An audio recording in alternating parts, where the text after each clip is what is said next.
Welcome back.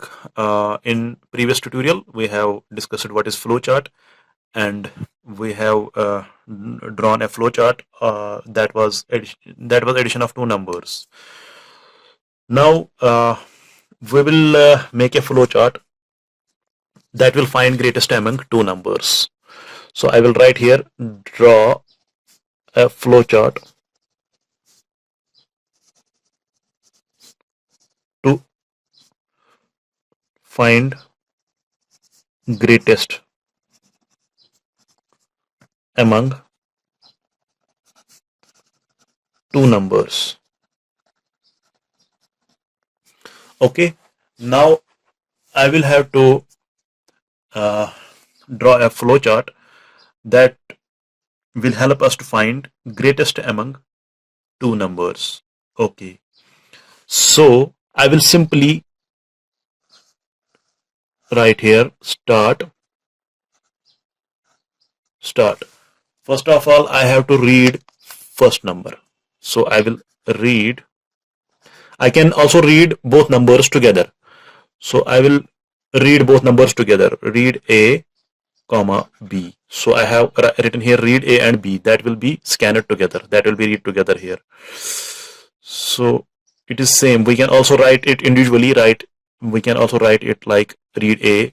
Then I will write again read B. That is the same thing. So I will write here now. I will make use of decision box. I have to make a decision whichever is greater among two. So I will make a decision box here, and I will give a condition in this decision box. I will write here if A is greater than B. There will be two possibilities. If A will be greater than B or A will not be greater than B. Suppose we will consider either A will be greater or B will be greater. We will consider there is no equal to option here. So we will consider either A will be greater or B will be greater. So there are two possible outcomes here. Either A will be greater.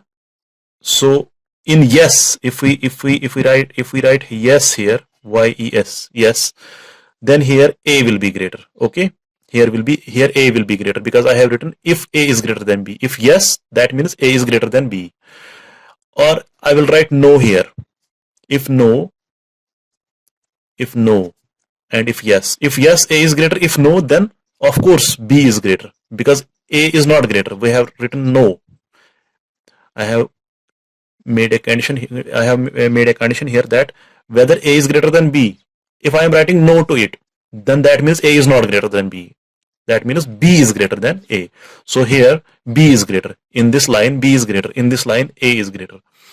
So here I will write print A is greater. This will be written in this kind of box as this is a command, print command. Here I will write print B is greater. It will also be written in this kind of box.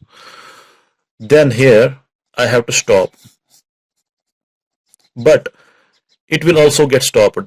These are two different ways. If A is greater, then this will move towards this way, unless A is greater. If A is not greater than B, if A is not greater than B, then B is greater. Then this will not be its path. This will be its path. It will also get stopped. Both has to stop. If it approaches through this way, it has also to stop. If it approaches through this way, it has also to stop. In both cases, we have to stop. If it goes through this way, it will not go through this way. So it will go through this way only. If it goes through this way, it will not go through this way. It will go through this way and it will get stopped finally. That was it. Now we will draw a flowchart that will find greatest among three numbers. It was only two numbers. So let us try. We have represented A and B here. Let us represent A and B. Let us represent A. Value of A is initially 5 and value of B is 6. Okay. This 5 will get assigned to A and this 6 will get assigned to B. Now according to this condition, if A is greater than B, this will be no, because B is 6, B is greater than A. So it will approach through this way. It will write B is greater. It will write B is greater. Our output will be B. B is greater. And it will stop. Okay. What if it was not 5, it was 7 and B was 5? In this case, A is greater than B. So assign this 7 to this A, this 5 to this B. If A is greater, yes, this condition is true and it will approach through this way this time. So it will print A is greater, because 7 is greater than 5. It will print 7 is greater and it will get stopped. Okay, this was fine.